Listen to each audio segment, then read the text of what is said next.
TDP హయాంలో హిందువుల మనోభావాలను తాకట్టు పెట్టారని ఆరోపించారు టీడీపీ రాష్ట్ర అధ్యక్షుల మల్లా శ్రీనివాసరావు. కల్తీ జరిగిందని వైవి సుబ్బారెడ్డి చెప్తుంటే జగన్ తమపై కుట్ర చేస్తున్నారనటం సిగ్గుచేటన్నారు. ఈ వ్యవహారంలో గత సీఎంను బాధ్యుని చేయాలని డిమాండ్ చేశారు. అంతిమ లబ్ధిదారుడి మీద చర్యలు తీసుకోవాలన్నారు.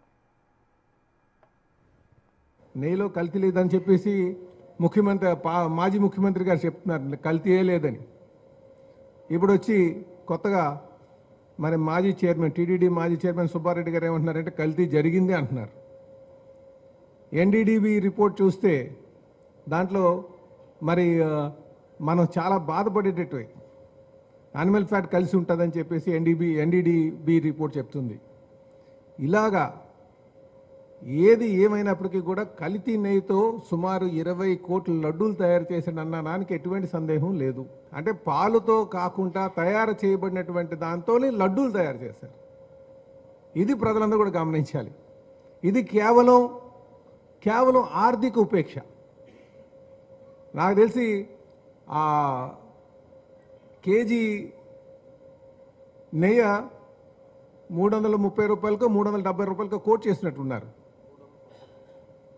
రమారమి ఆ రేంజ్లో ఉంది. అదే పామ్ ఆయిల్ అనుకోండి, పామ్ ఆయిల్ అంతే హోల్సేల్లో దొరికితే 70 రూపాయలకో 100 రూపాయలకో వస్తుంది.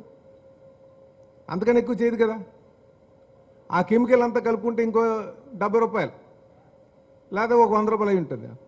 అంటే రమారమి ఈ కేజీ దగ్గర ఎంత ఆర్థిక ఉపేక్ష ఉందో ఒక్కసారి ప్రజలందరూ ఆలోచన చేసుకోవాలి. కేవలం డబ్బుల కోసం కకృతిపడి హిందువుల మనోభావాలని తాకట్టు పెట్టే విధంగా ఈరోజు మాకు బాధగానే ఉంది. అందులో ఏదైతే మనం బాధపడుతున్నామో ఈ జంతువుకు ఉందా అని మాట్లాడితే, కాకపోతే వాస్తవాలు కూడా గమనించాల్సినటువంటి అవసరం ఉంది. దాని దోషులు శిక్షించాల్సినటువంటి అవసరం ఉంది. మనం కొంచెం ఎవరైతే దీనికి బాధ్యులో వాటి పట్ల కఠినంగా వ్యవహరించాల్సిన అవసరం ఉంది. సిట్ రిపోర్ట్లో కూడా కల్తీ జరిగిందా లేదా అన్న దాని మీదే ఆ టర్మ్స్ ఆఫ్ రిఫరెన్స్ ఉన్నాయండి. టర్మ్స్ ఆఫ్ రిఫరెన్స్ ఏదైనా సుప్రీంకోర్టు చెప్పేటువంటిది ఏదైతే ఉందో ఆ టర్మ్స్ ఆఫ్ రిఫరెన్స్ బట్టి సిట్కి లేదా సిబిఐ కానీ వాళ్ళు ఎంక్వైరీ చేస్తారండి. ఆ scope is open to government. డబ్బులు ఉపేక్ష డబ్బులకి ఆర్థిక లబ్ధి పొందినటువంటి వాళ్ళు ఉన్నారని చెప్పారు. నెయ్యిగా పిలబడుతుంది ఏదైతే ఉందో, కల్తీ నెయ్యిగా పిలబడుతుంది ఏదైతే ఉందో దాంట్లో ఏ సోర్స్ ఆఫ్ మెటీరియల్ వాడారనేది ఉంది. అవన్నీ క్లియర్గా పెట్టారు.